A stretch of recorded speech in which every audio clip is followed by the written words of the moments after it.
Assalamualaikum warahmatullahi wabarakatuh.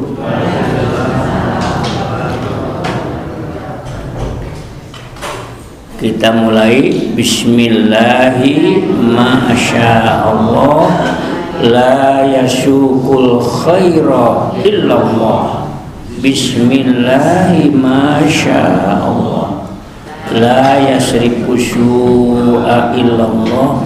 Bismillahi masya'allah, ma kana min ni'matin faminallah. Bismillahi masya'allah, la hawla wa la quwwata illa billah.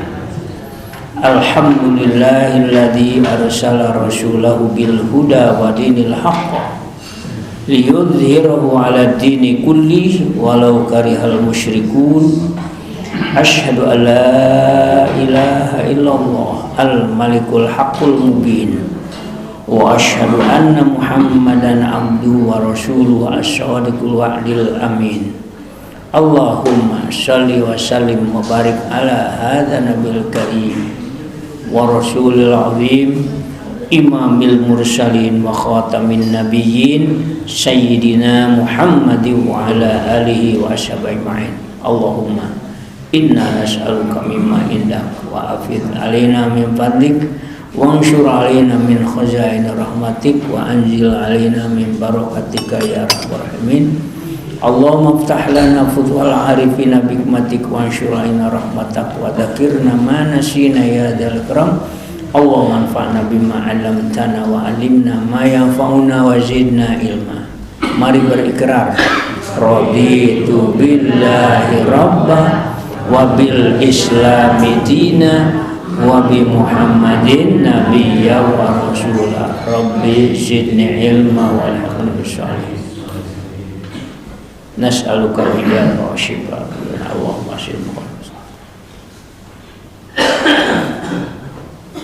Summa ila rujamil kubul ma'munil ma'mun min masyarikil ardi wa ila arwahi ummahatina wa abaina wa jami'in. Summa ila rujami masyayikhina satidatina wa ulama'ina wa kullu man alamana fid din wa ibarakatil Fatihah. A'udzu billahi minasy syaithanir rajim. Bismillahirrahmanirrahim.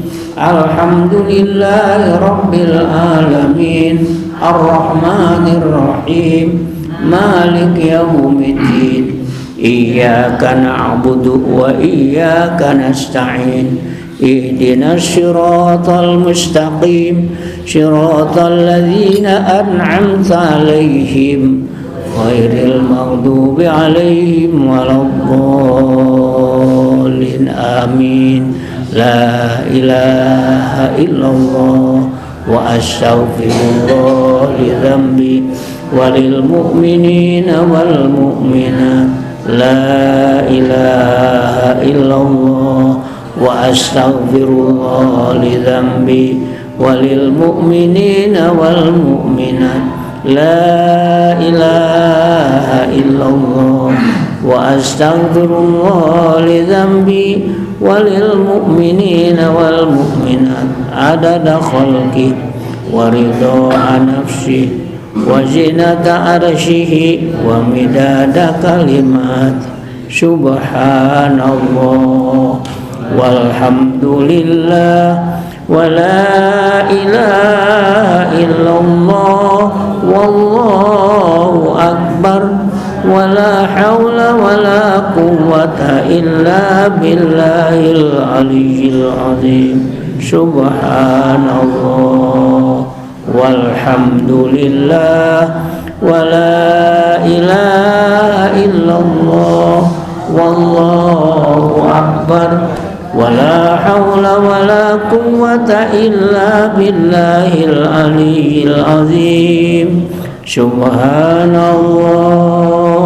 walhamdulillah wa la ilaha illallah wallahu akbar wa la hawla wa la quwwata illa billahil aliyyil azim.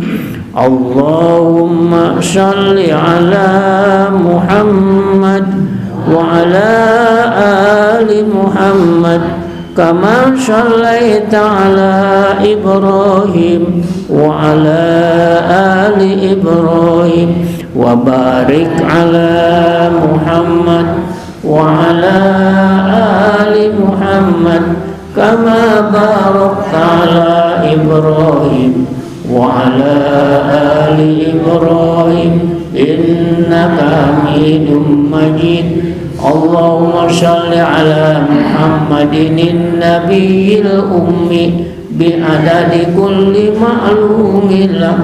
Allahumma shalli ala Muhammadin abdika wa rasulik wa alal mu'minina wal mu'minat wal muslimina wal muslimat amin.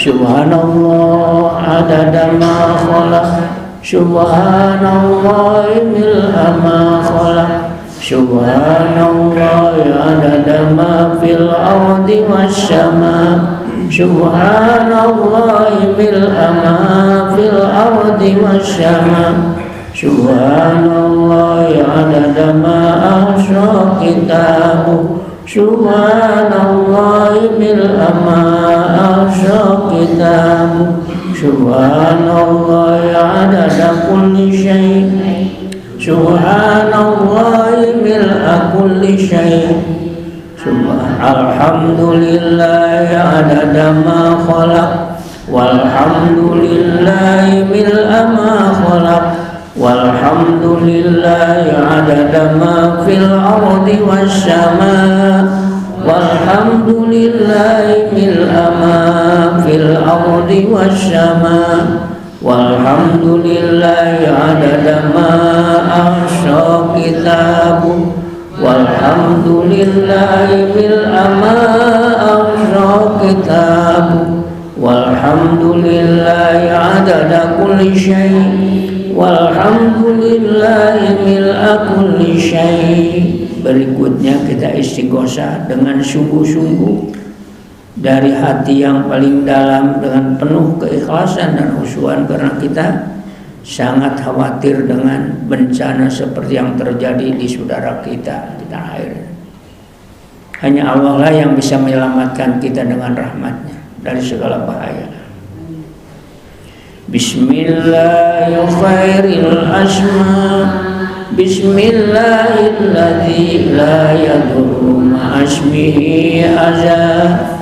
Bismillahil kafi, bismillahil mu'afi, bismillahilladzi la yadurru ma'asmihi syai'un fil ardi wala fis sama wa huwa samiul alim. Bismillahilladzi la yadurru ma'asmihi syai'un fil ardi wala fis sama wa huwa samiul alim. Bismillahilladzi la yadurru ma'asmihi syai'un fil ardi wala fis sama wa huwa samiul alim. Bismillahi ala nafsi wa dini, bismillahi ala ahli wa mali, bismillahi ala kulli syai'in a'tani rabbi. Allahu akbar, Allahu akbar, Allahu akbar. A'udzu billahi mimma akhafu wa ahzar. Allahu rabbi la usyriku bihi syai'an. Azza jaruka wa jalla sana'uka wa taqaddasat asma'uk wa la ilaha ghairuk.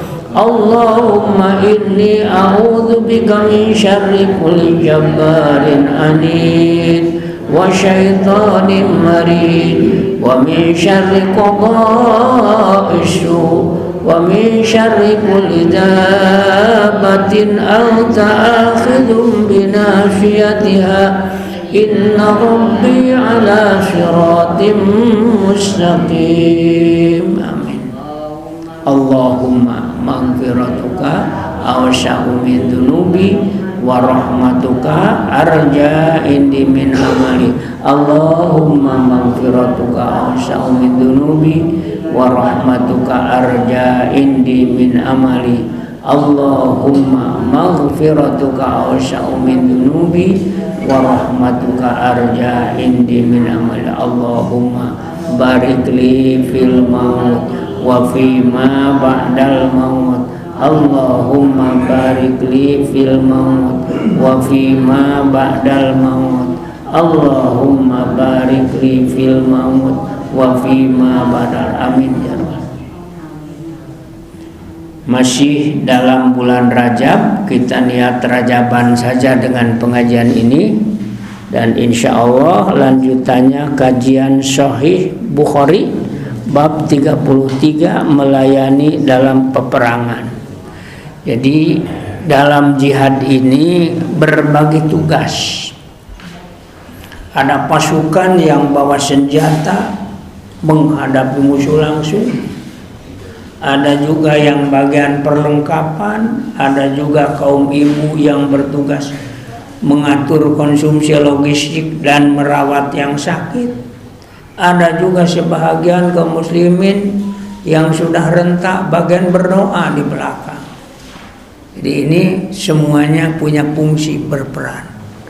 Makanya dianjurkan jangan sampai menjadi orang yang ngaku beriman tetapi dalam hati tidak ada niat sedikit pun untuk ikut memperjuangkan Islam.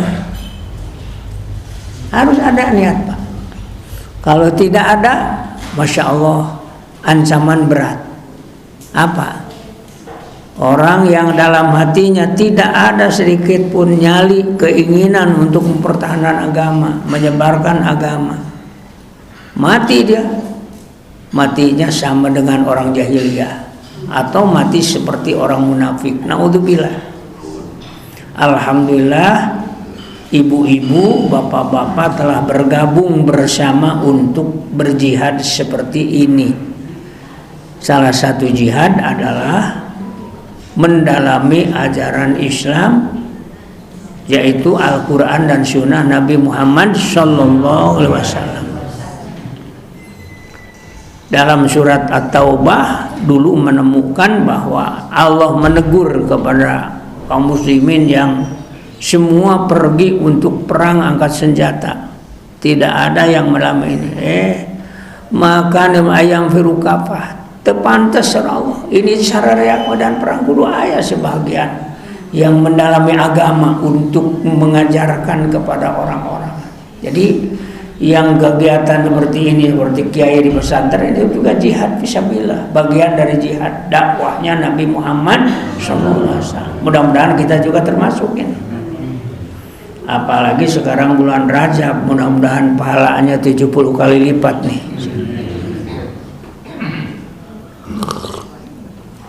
Rajab itu artinya agung, ya. Kemarin sudah sebutkan nama Rajab juga disebut Syahrul Asham. Asham itu artinya tuli. Tuli itu kenapa disebut bulan tuli? Allah tidak mau lagi mendengar, ya, orang melakukan kejahatan di bulan ini. Kasidatu pantesna, kira-kira seperti itu.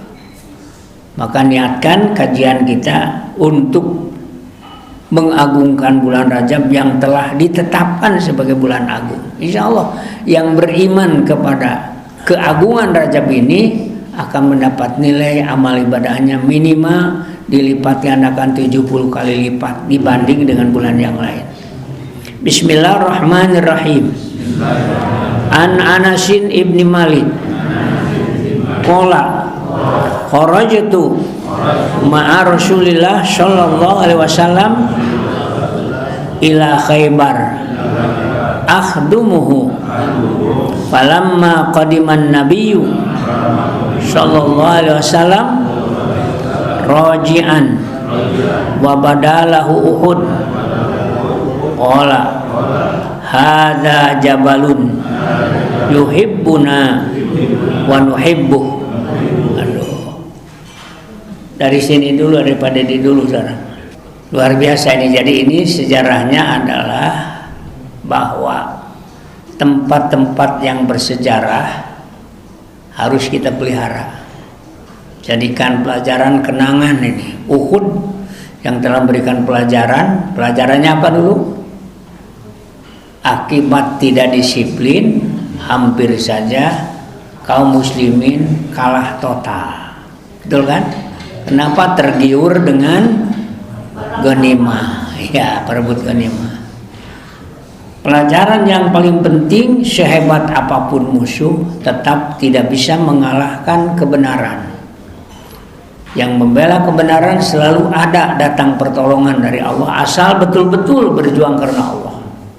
Waktu Uhud juga datang pertolongan, yang semula orang musyrikin merasa di atas angin akan menang, akhirnya bisa dipukul mundur, kalah kembali. Makanya Rasulullah mengatakan Uhud mencintai kita dan kita mencintainya. Makanya setiap orang yang berkunjung ke sana, kaum muslimin, kalau ke Madinah tak pernah melewatkan jarah ke Uhud. Yang mudah-mudahan kita juga mengikuti jejak Rasulullah SAW. Terutama setelah kita berziarah ke Uhud, ambil pelajaran, kita ingin seperti mereka dalam perjuangan. Itu intinya. Kalaupun kita harus menebus dengan nyawa, mati syahid berharga. Pokoknya kita ingin punya andil seperti para pejuang yang ikut perang Uhud. Nah, ini intinya. Harus ada itu dalam hati seorang muslim. Jadi mencintai Uhud ini juga mencintai dengan pelajaran yang telah terkandung di situ. Baik, berikutnya adalah wa anhu qala. Masih dari Anas, kunna ma'an nabiyyi sallallahu alaihi wasallam aktsaru nadilan alladhi yastadillu bikisaihi wa amma alladhi shamu falam ya'malu syai'a wa amma alladhina aftaru fa ba'asur rikam wa amtahanu wa alaju. Wa qala Nabi sallallahu alaihi wasallam adhabal muftiruna al yauma bil ajri. Ini adalah hukum, silakan Pak Ketua yang baca. Ini adalah pelajaran bahwa dalam situasi perang ini sama dengan orang sedang safar, ada dua pilihan. Ini kalau terjadi di bulan Ramadan, ini kasusnya Ramadan. Pilihan tentu ada orang yang saum, ada juga orang yang buka. Tentunya yang saum dengan keterbatasan tenaganya banyak diam. Sementara yang berbuka banyak aktivitas. Aktivitasnya itu merawat kuda dan lain sebagainya. Nah, akhirnya oleh Nabi dinilai bahwa yang buka jangan ragu-ragu, tetap dapat pahala saum. Paham? Jadi ini tergantung urgensi. Kita tidak saum karena berat, harus menguras tenaga, buka aja. Dalam perjuangan boleh seperti itu.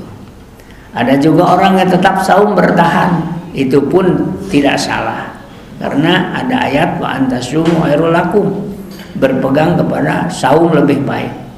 Nah, seperti kita waktu melakukan perjalanan berumur, misal berangkat ke Jakarta, secara umum diizinkan kita berbuka kalau tidak kuat. Nah, ini jadi pakai dalil berbuka, tapi jangan seperti yang pernah saya ceritakan. Karena besok akan ke Jakarta, malamnya niat saum, pagi-pagi sarapan, itu nggak boleh itu. Malamnya tetap niat saum, janari juga sarapan sahur. Nanti di perjalanan udah memang tidak kuat, boleh buka. Kalau seperti tadi gambarannya, sebelum berangkat malam-malamnya gitu niat saum, janari tengiring sahur, lalu pagi bersarapan, itu sama dengan sengaja membatalkan sahur. Ya, nah usahana ini gitu acan. Makanya para ulama memberikan batasan, boleh buka itu kapan? Kalau sudah meninggalkan rumah, jarak dari rumah juga jarak tempuhnya ada ketentuan. Misal lebih dari 5 kilo misal dari ya puyeng ya saum di jalan baik buka. Ai jag-jag makiat ke Surabaya pakai pesawat. Teu naon, saum aja enggak apa-apa. Wa antasumu khairul lakum. Jadi dua-duanya tergantung kepada kondisi. Yang dua-duanya ditolerir, dua-duanya dibenarkan oleh agama, pasti ada pahalanya. Cuman yang buka itu nanti di bulan lain harus mengqadha. Benar? Benar? Boleh berbuka, tapi bukan harus, bukan wajib. Ingat, katakan hanya boleh bila darurat. Ini penting sekali dipahami. Bukan harus, Pak. Hukumnya harus atau boleh? Hanya boleh, tidak berdosa. Tapi kalau seperti tadi gambaran yang saya katakan, tamat tetap berdosa, Pak. Dari pulang besok mudik ke Surabaya, produk terkudus sahur ini malah. Sok sarapan gula memeh ini diacan, nggak boleh itu. Dosa itu. Sama saja dengan sengaja membatalkan sahur, karena buka di perjalanan itu sifatnya bukan harus, tetapi sekadar apa? Boleh, artinya tidak berdosa. Nah, ini harus betul-betul diterapkan, dipahami oleh kita dan anak-anak kita. Baik. An Sahal bin Sa'ad As-Sa'idi anna Rasulullah sallallahu alaihi wasallam qala ribatu yaumin fi sabilillah khairun minad dunya wa ma 'alaiha wa maudhi'u syawti ahadikum minal jannah khairun minad dunya wa ma 'alaiha warauhatu yaruhuha al-abdu fi sabilillah awil ghadwatu khairun minad dunya wa ma 'alaiha. Silakan Pak Pio, silakan. Mudah-mudahan ini pahala yang disediakan bagi mujahid seperti ini. Sehari saja ikut berjuang, ya Allah, menang ganjaran anu alus batan dunia jeung eusieuna. Sehari itu, apalagi kalau terus-terusan. Ya. Kemudian kita berangkat pagi atau sore. Ya. Jadi tempat surga itu luar biasa luasnya dan bagusnya. Ya. Di sini disebutkan sebuah tempat selebar cambuk segede pecut di surga adalah lebih baik daripada dunia dan isinya. Masya Allah. Kemudian yang terakhir, orang yang berangkat pagi atau sore untuk jihad fisabilillah itu juga dapat pahala lebih baik daripada Indonesia. Kita berangkat dari rumah subuh ini, niat berjamaah dan tahu ada pengajian, niat ikut ngaji, niat untuk memelihara ajaran agama Allah, untuk memahami agama Allah, untuk menyebarkan agama Allah. Insya Allah dapat pahala besar. Allahumma amin ya robbal. Kembali kepada hadis yang paling pokok, innamal a'malu binniyat. Niatnya yang bagus-bagus, niat berjamaah subuh, niat silaturahmi, sampai di sini niat i'tikaf, niat talabul ilmi, sekaligus niat jihad fi sabilillah. Mudah-mudahan dapat, tergantung niatnya. Kemudian an Sa'ad qala Nabi sallallahu alaihi wasallam hantun saruna wa turzakuna illa bidu'afaikum. Dalam perjuangan jangan menyepelekan orang lain. Mungkin orang lain yang beriman, yang kelihatannya lemah, tapi punya hati, dia berdoa pada Allah. Nah, dengan doa mereka kita dapat juga pertolongan Allah, kemenangan. Dan memang sudah menjadi kenyataan dalam kehidupan, tidak semuanya orang punya kemampuan yang sama kan. Ada yang kuat fisiknya, ada yang kuat ekonominya, ada yang kuat otaknya. Ada juga orang yang fisiknya lemah, ya, ekonominya juga lemah, tetapi hatinya iman kuat. Nah, ini doa mereka lebih dekat kepada diijabah oleh Allah, karena mereka pasti berdoa dengan segala kerendahan hatinya. Sementara orang-orang yang merasa gagah mungkin terhalang dengan egonya doanya itu. Makanya kalau berdoa harus melepaskan semua rasa gede.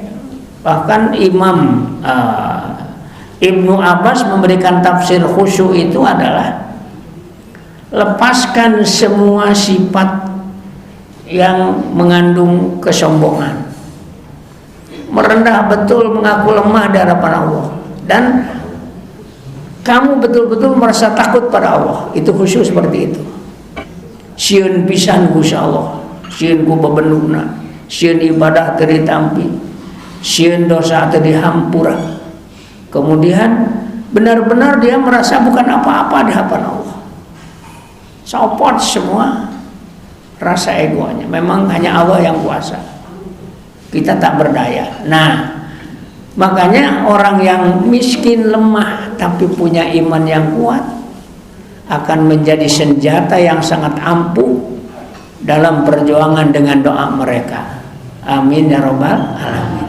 Ajak mereka terlibat dalam doa, ya, kumpul doa bersama. Orang-orang miskin hadir di situ, insya Allah.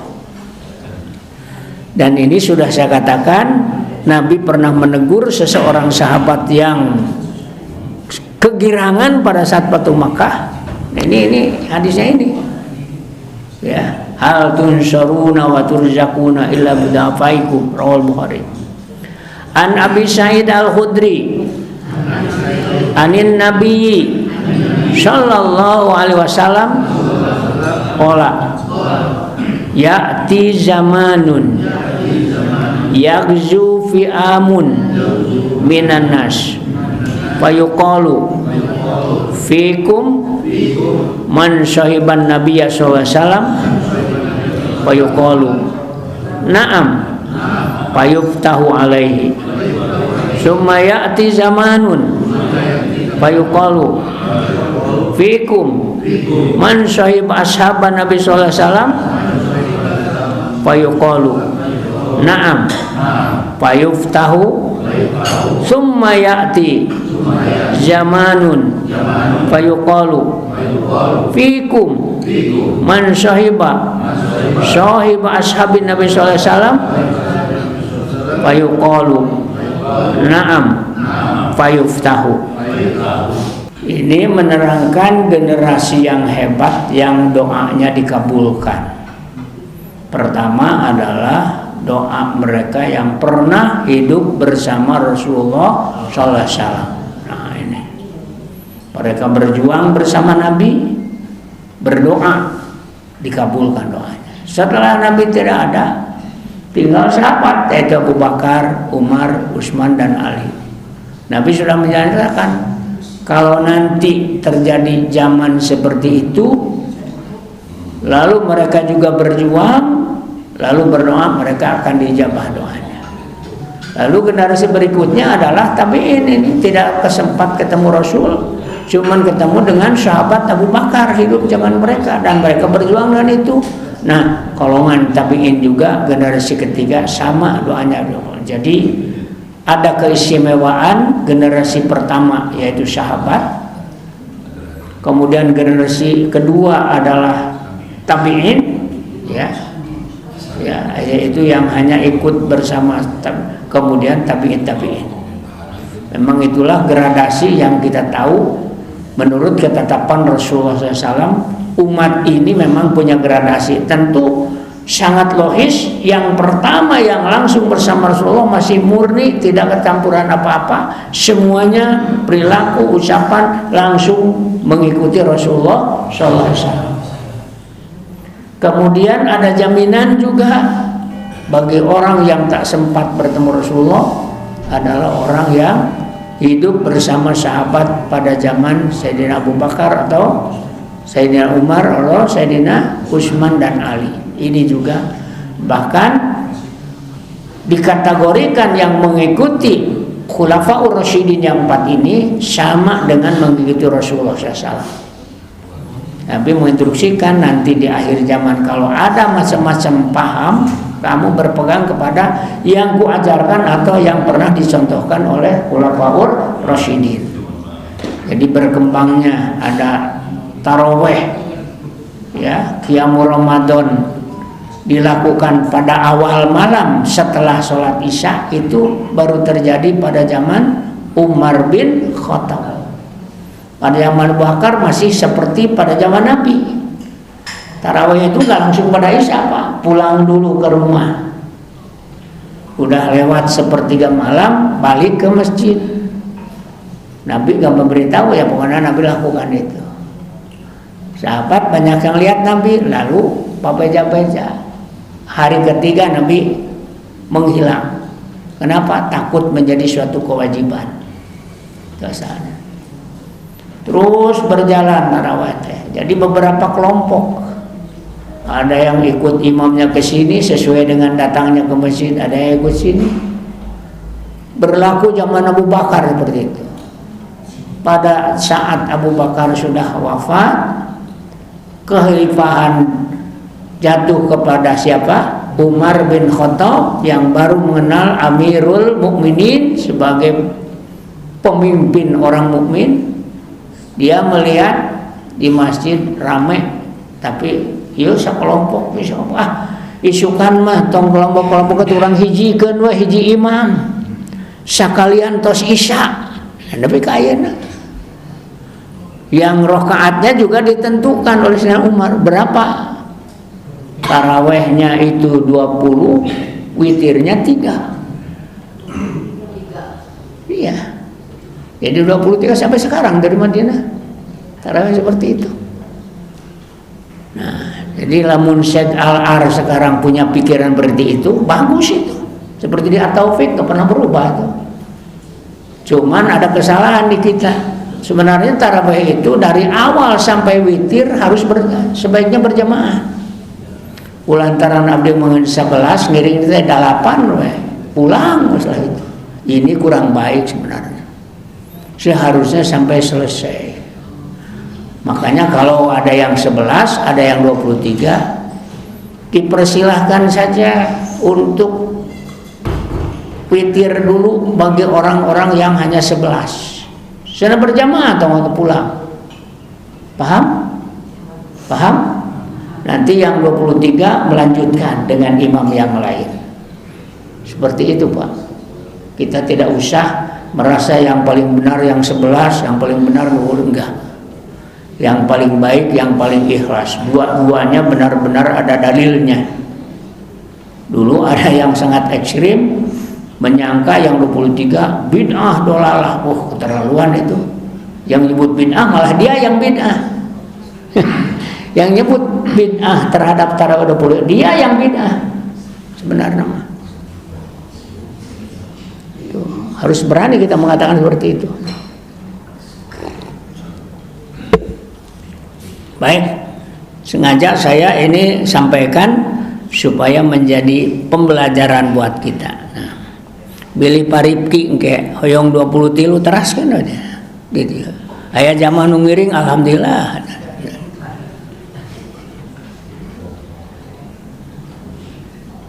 Di Bandung juga ada yang merubah dulunya bersikukuh 11. Setelah dia sering umroh Ramadan, akhirnya dia ngajak jamaah orang 20 tilu bacanya nama. Ada di Bandung itu. Tak usah saya sebutkan namanya. Nanti tahu sendiri. Kita teruskan sekarang. Kalau Pak Matin dulu ya memberikan komentar begini. Yang 11 itu taraweh korpri sana. Di Bandung taraweh korpri sana. Sabar korpri mah ya sibuk ke pekerjaan itu jadi diberi keringanan anu 11 we korpri mah gitu. Waktu dia taraweh keliling gitu. Dulu kan wali kota itu sering keliling tarawehnya. Kebetulan masjidnya masih 20 tilu. Nah, karena tugasnya banyak. Mohon izin aja sana untuk mengamali malam ini, bukan tidak menghargai jamaah yang untuk tamu yang keliling taraweh korpri nomor 11 lah. Nanti yang jamaah sini teruskan. Bijak gitu, bijak. Itu hanya istilah saja. Yang jelas dua-duanya dibenarkan. Kalau mampu. Ya, saya di sini sering jadi imam atau ikut taraweh yang 11 di beberapa masjid. Nanti malam kita teruskan aja sebelum sahur itu sholat. Bu, boleh itu. Pamitnya di dia 11 baru bisa angkanya namahan, betul kan? Dua. Pak Rifki dan sok itu Rifki sebelum sahur ya sholat aja terus. Baik, kita teruskan sekarang perintah memanah. Nah, ya olahraga yang sangat sunnah, jangan hilang dari PON itu, juga dari Asian Games atau dari lomba dunia, panahan selalu ada. Ini sunnah Rasul ini. Anak-anak latihan memanah. Bismillahirrahmanirrahim. An Abi Usaid Qala Nabi sallallahu alaihi wasallam yauma Badrin hina syafafana li Quraisy wa syaffu lana idza aksabukum fa alaikum bin nabli. Siapa salah baca terjemah? Pak Lubis dulu, silakan Pak Lubis. 36 perintah memanah, hadis 1253. Diriwayatkan dari Abu Usaid bahwa ketika kami telah siap dalam barisan untuk menghadapi orang-orang Quraisy, demikian juga mereka telah berada dalam barisannya. Maka Rasulullah bersabda, jika mereka mulai mendekati kalian, maka seranglah mereka dengan anak panah kalian. Ini instruksi Nabi, komando kapan kita mulai. Nah, jadi tatkala musuh sudah mendekat, supaya kita tidak kedahuluan, kalah gertak dulu kita. Ya, duluan. Dan Nabi mengingatkan supaya latihan. Karena ya dengan latihan itulah keampuhan ataupun keterampilan memanah kena sasaran itu berkat latihan kepada satu sasaran. Jangan sampai ada anak panah yang dilepas tanpa hasil, harus kena kepada sasaran. Ini membutuhkan keterampilan hasil dari latihan ini, konsen betul ini. Latihan. Baik. An Umar qala kanat amwalu bani Nadir mimma afa Allahu ala rasuli sallallahu alaihi wasallam mimma lam yuji fil muslimun alaihi bi khailin wala rikabin fakanat li Rasulillah sallallahu alaihi wasallam khosotan wa kana yumfiku ala alihi nafaqata sanatihi summa yaj'alu ma baqiya fis sila wal qura uddatan fi sabilillah. Ibu-ibu yang baca, silakan Bu. Itu berbeda dengan ghanimah. Karena ini adalah sesuatu yang dipungut secara tahunan, pajak. Hasil pajak dari Banu Khaybar yang telah ditundukkan itu telah diambil Rasulullah, ada kudanya segala macam oleh Rasulullah, sebagian digunakan untuk kepentingan keluarga dan sebagian besar kembali lagi digunakan untuk sarana fi sabilillah, untuk kebutuhan sarana perang. Jadi ini sebenarnya harus dipahami bahwa penggunaan harta untuk sarana juga sama dengan digunakan fisabilillah. Dulu pernah ada cekcok pada saat ada sebagian zakat mal yang akan digunakan untuk membangun menara masjid. Sebagian ngotot karena sabilillah itu harus person orang, tidak bisa digunakan untuk sarana. Nah, saya waktu itu oleh Pemiftah disuruh hadir bermusyawarah dengan kelompok yang bertengkar tentang ini. Saya waktu itu mendapat ilmu dari guru saya bahwa tidak apa-apa digunakan untuk, kalau masjid ini madrasah dianggap sebagai satu sarana sabilillah, tidak apa-apa sebagian itu sabilillah digunakan untuk sarana. Jadi yang namanya ini terjadi zaman Nabi ini, ya. Jadi tidak hanya untuk person, tetapi juga untuk sarana yang digunakan untuk penegakan agama Allah Subhanahu wa ta'ala. Kalau memang menara itu penting dari sisi syiar, dari sisi pengeras suara supaya bisa jangkauannya juga luas, kan ini sarana, boleh insya Allah, jangan ragu-ragu ya. Bisi engke bukan hanya tidak infak sebagian zakat mal, ada yang masuk ke situ, mudah-mudahan tidak salah. Digunakan untuk apa tuh? Tempat wudhu. Nah, sarana itu, sarana sabilillah. Baik, ini keterangan. Baik, kita teruskan sekarang dengan hadis nomor berapa? Hadis 1255. Nah, an aliin qala ma ra'aitu nabiyya sallallahu alaihi wasallam yufaddi rajulan ba'da sa'din sami'tuhu yaqulu irmi fidaka abi wa ummi. Waduh, ya lumayan ya. Pak Asep siap baca?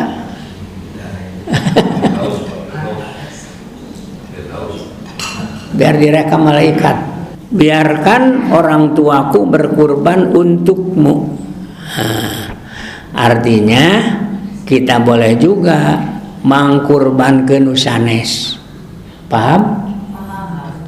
Kita punya duit beli kambing, diniatkan aya meukeur incu ya kurban teh. Kalau san aya incu anyar can dikurbankeun. Ini ada hadisnya ini. Kepada sembarang orang selain kepada Sa'ad ini, dikatakannya kepada Sa'ad ini. Lalu Sayyidina Ali membenarkan, aku mendengar beliau mengatakan hal itu. Jadi ini untuk menguatkan kesohihan hadis ini. Kemarin juga pernah ada yang tanya, Pak, itu di pengajian, saya mau berkurban tapi niat saya untuk ibu saya yang telah meninggal, boleh nggak? Ya ini aja pakai ini. Paham? Kita punya pahala, insya Allah oleh Allah pahalanya disampaikan pada ibu kita.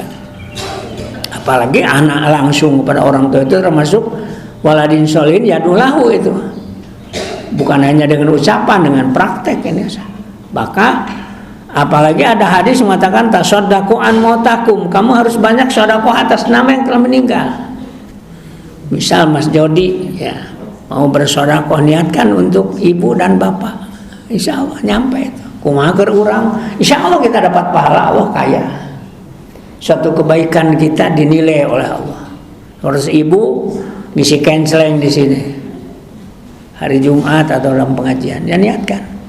Seperti yang tempelkan untuk renovasi tempat wudhu itu, saya niatkan aja jariah untuk kedua orang tua, atas nama orang tua. Saya juga kalau nanti sudah punya duit, punya niat ingin mewakafkan kitab di sini Riyadhus Shalihin sepasang minimal untuk supaya sampai pada kedua orang tua pahalanya. Amin ya robbal alamin. Baik, kita teruskan dengan tentang menghias pedang. Ya mah aksesoris Pak, aksesoris. An Abi Umamah qala laqad fatahal futuha qaumun ma kanat hilyatuhu syuyufihim mudhaham wala fiddah inna makanat hilyatuhum al malabiyya wal anuka wal hadid. Jadi memang sarana perang ini harus juga dipelihara, satu itu. Lalu yang kedua perlu juga menarik. Jadi kalau sekarang dalam dunia perang ini menggunakan tank wajah, ya kalau dulu tank wajah asal, sekarang tank wajahnya yang tahan peluru misal. Kalau sekarang ini, dulu mah kan hanya pedang, betul, tumbak, dulu mah belum terkara. Bagaimana kalau dengan nuklir? Ya sama saja itu. Karena sekarang abadnya abad nuklir ini. Jadi sarana perang ini memang harus benar-benar yang mumpuni, dan sekalipun tidak perang sudah selesai tetap harus dipelihara. Sarana perang itu. Jangan mentang-mentang merdeka udahlah, tidak perlu lagi. Ini penting mempertahankan negeri. Apalagi sekarang melihat Fir'aun zaman sekarang sudah muncul di Amerika. Fir'aun itu, Fir'aun sekarang, masa dia sampai menculik seorang presiden yang resmi dipilih rakyatnya. Ini hati-hatilah. Mun bisa matang bersahabat dengan orang begini, kita dapat kutukan Allah. Sekarang Kolombia mau dirampas, dulu kan Irak dibombardir, Afghanistan. Kejahatan luar biasa ini, kejahatan juri Yahudi ini. Saya ngomong juri Yahudi.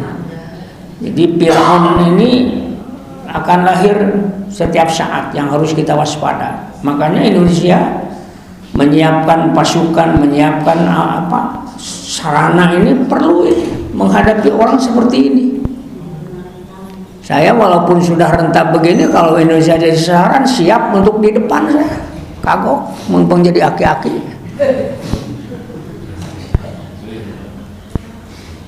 Paham? Paham Bu? Udah. Sampai di sini dulu pengajian kita. Ini pas keluar hadis ini di